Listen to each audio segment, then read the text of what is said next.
So, as Patrick said, I spent my first 18 years in my career developing video conferencing endpoints, software clients, and management systems. So, but for the last two and a half years, what I've done is building up a video cloud service platform. And it struck me that it's quite a different life living in the cloud and developing solutions in the cloud.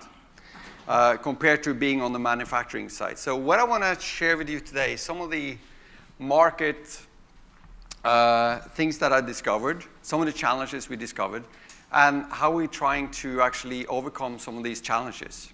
So I'll talk about the cloud, but I'll narrow it down to video, because otherwise you can talk about a lot of things, but narrow it down to video, and focus around video as a service. So video conferencing, video communication as a service. Okay, so discuss a little bit about the market, challenges, and how we can overcome it. And then at the end, I'll do a demo for you to see how this could look like. Okay, ready? Awake? Are you all awake? Okay, raise your hand, everyone in the room that knows Netflix. Okay? So Netflix is an over-the-top service, right? Delivering movies and series to your home. Maybe what not everyone knows is how they started, how Netflix started. I mean, Netflix started in the time when you actually had to drive over to a store to rent the movie. Even better, you had to rent the movie box, remember? Carry it home, watch the movie, and then the day after you had to drive back into the store and deliver the movie back. So Netflix came up with the idea, why don't we send this in the mail, right? Why don't we just mail people the movies that they want to see? And then, of course, when they're done, they can put it back into the mailbox, and the mailman will actually pick it up, and it will be sent back. It's an early kind of cloud delivery. In 2007, Netflix reported a record revenue number. And they also reported that they shipped now 1 billion DVDs. They've been shipping 1 billion DVDs. That was the last time they ever, I think, publicly announced a record number, because after that year, their revenue went straight down. Right? It went straight down. But the funny part is, we all wanted to see even more movies, right? We never seen as much movies and series, etc., that we have today, but still the revenue numbers went down. And of course, it was because people want to consume movies and series in a different way, right? People wanted to watch movies, and they wanted to see it now, delivered from the cloud on whatever device they wanted. And it's exactly what I discovered happening now in our industry. Right? If you look at the market today in our video industry, all the manufacturers are reporting drop revenue numbers. So all the major players, it's either flat or it's going down. But I never talk to more people that want to communicate on video. Right? Everyone is talking about video. Everyone wants to consume video. But still, some of the traditional market, the revenue numbers is going down because people want to consume video in a different way. They want to consume it as they need it, right? And they want to consume it on the device that they have. So the market is dramatically changing. So there are some challenges, though. So, of course, what people want is a complete seamless experience. It's having those high-quality rooms, which are great for team rooms and team meetings, combined with those mobile devices, those personal devices, right? So that's the experience we, as users, are expecting. So let's take a look at the market. So the market today for video and video conferencing is about $2.5 billion. That is actually slightly down from last year. And I try to indicate what portion today of that kind of market is video as a service. it's not a very big market. I haven't been able actually to find a number. I just know that it's very small. The revenue numbers from the video as a service market is very small. I think we all agree that that market will grow. There have even been some analysts that have been trying to estimate that number. And the exciting thing is they estimate that number in 5 years to be the same size as the current video conferencing market. So I think this is a great opportunity for all of us going down to the cloud and make sure that we can kind of grasp that opportunity and revenue opportunity. However, getting there is the problem, right? There's a lot of challenges. And I could have mentioned a lot of challenges. I want to mention 3. And I think we've been touching up on a few of them already. So 3 big challenges in trying to drive this to the cloud. One is the go-to-market. It's still a push market. Video is still a push market. You need people out there kind of selling video. And it is a really, really tricky thing combining that with the cloud. The second one is the traditional delivery model doesn't support bring your own device very well. So there's something that needs fundamentally to change in that. And the third one that we are been discussing, and Keith discussed it quite well yesterday as well, is around the interoperability. So that's the 3 key challenges I see in the market to get that to grow. So let's start with the go-to-market. And this is quite interesting. If you look at the partners and resellers that are today bringing in the $2.5 billion, they are the people that know video very well, and they're out there every day to sell video. But the thing is that it's mostly resellers that know how to sell boxes. They don't know how to sell services. They don't have a business model that supports services. They used to get this big cash coming in and then cash out your sales guys, commission your sales guys, and then move to the next step, not building service revenue. And then you have the natural source, which would be the service providers. Service providers and telcos, they know how to sell services. But the challenge is, as long as we are in the push market, the service providers and the big telcos, they don't have people on the street that actually knows video and can sell the value of video. So that's the dilemma. How do you bridge that gap? I mean, how do you enable those resellers that today knows video, being able to sell this as a service, as well as bringing up the competence on the service providers and new channels that actually know how to sell services? So that's kind of number 1 challenge. The second one, of course, is what we see in the day-to-day business. So maybe I'm the only one in the room, but we have someone from Lifesize and Polcom and Cisco here, but I truly believe that some of the dedicated units, some of the high-quality units, they are the ones that actually are changing the way companies are communicating. Every day, we get companies and customers that are running only software but need something a little bit better. They need a little bit better way of communicating. So I absolutely believe that the high-quality endpoints will be there. It's just that you have all the force from kind of all these mobile devices and all the kind of iPads and tablets, etc., that needs to work seamless together with them, right? So the only way to spread video in your organization is to allow personal video to kind of seamlessly work with these high-quality endpoints. But that's a big challenge as well, because the traditional way that video has been delivered to the enterprise isn't very flexible. It doesn't work very well with kind of when you have mobility and you can be on any network anywhere in the world, because it used to be a very controlled environment. So that brings me to challenge number 3. And I want all of you guys to pay attention now, because I want to ask you, what type of video communication tools do you use today? So how many of you are using Skype? Raise your hand. No? Okay. It's quite a bit. Yeah? How many of you are using Hangouts or Gtalk? Well, that's quite a bit as well. How many of you are using the traditional video conferencing equipment? Come on, guys. It's not a trick question. How many of you are using Microsoft Link? Wow. What about FaceTime? Okay, it seems like everyone is using everything. But what's the similarities between these?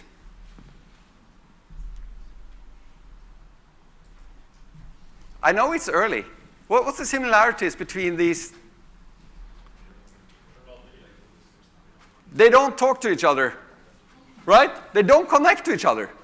Unless you have gateways, transcoding, etc. It's a spaghetti of standards. So hopefully, well, we have INTC that is driving this, but I mean, this is really a big problem because you all are using all these tools and they don't talk to each other natively, right? It's a big challenge.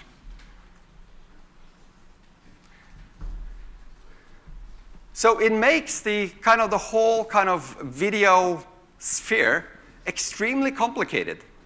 So it used to be very simple. When I was in Tandberg, we developed a few endpoints. So in 2000, you had a few devices. You're running on iStand mostly.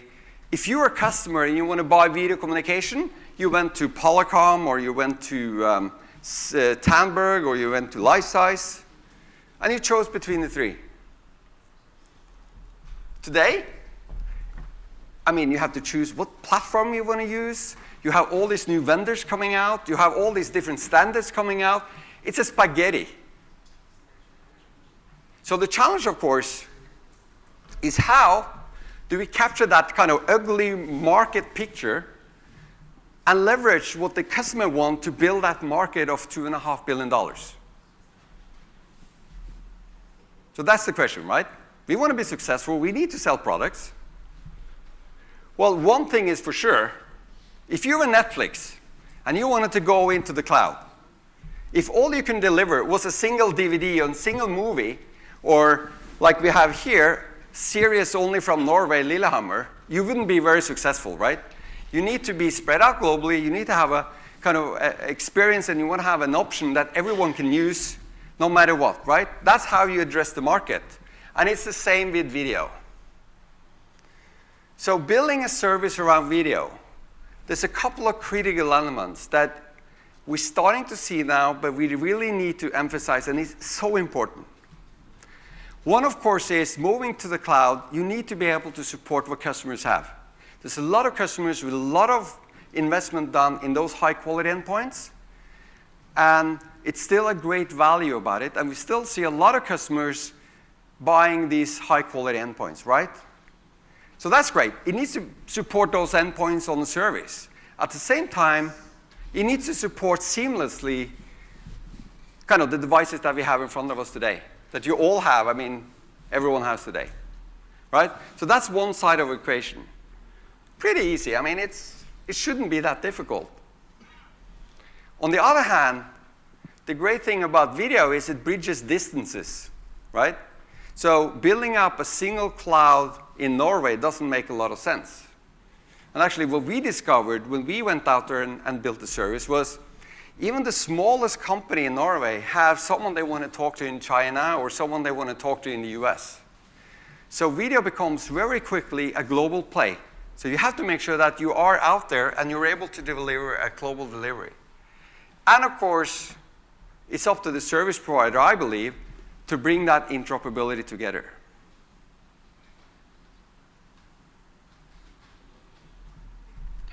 And we're starting to see things happening. Traditionally, the people providing video as a service is starting off with the manufacturers. So today, you actually have quite a few manufacturers that develop their own video service. So you have Lifesize with their own service, you have Cisco with their own service, you have Polycom with the Halo service. And then you have some other new manufacturers, and you have actually a lot of partners that build their service on these enterprise products. Obviously, one of the main challenges doing that is usually they support one brand or one type of solution much better than the rest. So bringing in interoperability is maybe a little bit difficult. On the other hand, what's exciting is there's a new type of service providers coming out in the market, which I would call more service enablers, that develop part of the solution themselves, have a key to interoperability, and we're now starting to see a huge number of partners and the traditional partners that know how to sell video delivering these services out to the customers. And this is important because I think when you look at all the spaghetti, when you look at all of these kind of standards and devices and everything else that is coming out there, I think where we'll find interoperability is in the cloud, right? It's too difficult for enterprises to keep buying boxes, being locked into one vendor, and make sure that they try to interoperate. So it's up to the service providers and the people delivering and developing the services to make sure that we create that interoperability cloud to go to the market, give the customer what they want, and of course, move us up to that $2.5 billion market. So, as a wise man said, the combination of a high-quality video service combined with a savvy channel partnership strategy, like that of Videxio, as one example, has the potential to open the video floodgates. I think he's spot on. So, let me give you a demo. So, as a user, I have all these dedicated endpoints, and I truly believe in video, and I want to expand the market, right? So I want to make sure that I can invite people to my meeting. It's as simple as that. If I'm in a business and I want to add kind of new type of services, I would like even to maybe connect to my consumers in a nice way. If I'm in healthcare, I have these high-quality video systems. I want to start delivering new type of services, and I want to invite people that don't have video. So let me give you one example. So I want to invite someone to a video meeting. I got Cisco on my desktop. So in my office, I have this great EX90, and I'm running Microsoft Link on my iPad. Then I want to invite this person to call me on video, but they don't have video. So from what I learned over the last 2 days is that I should be able to just send an invite. She could use the web browser and just connect to me. It should be as simple as that. Actually, I'm not in my office, so I'm actually traveling. I'm here, and I have my iPad here running Link. So even worse, I should be able to invite the person through WebRTC and call me on my Link client here. If what I'm saying is true, we should do that through a cloud. So that's what I want to show you. It's not the product we have out there, but it's something that we have developed. So let me just see if I can open up my iPad. There you go. Hi, Pedro. So I'm actually connected with my Link iPad client with a very bad connection on the wireless. But it's something that should seamlessly work, right? So whether you're on the data, so I just disconnected. The wireless was really bad, so. So you should be able to connect, right, from any device, whether there's WebRTC, Link calling into a standards-based meeting room, or whatever leveraging the solution you have today. Could you switch back to the...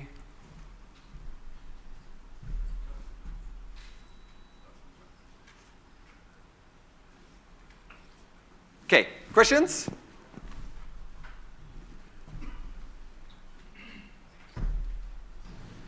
No? All clear? Okay, thank you.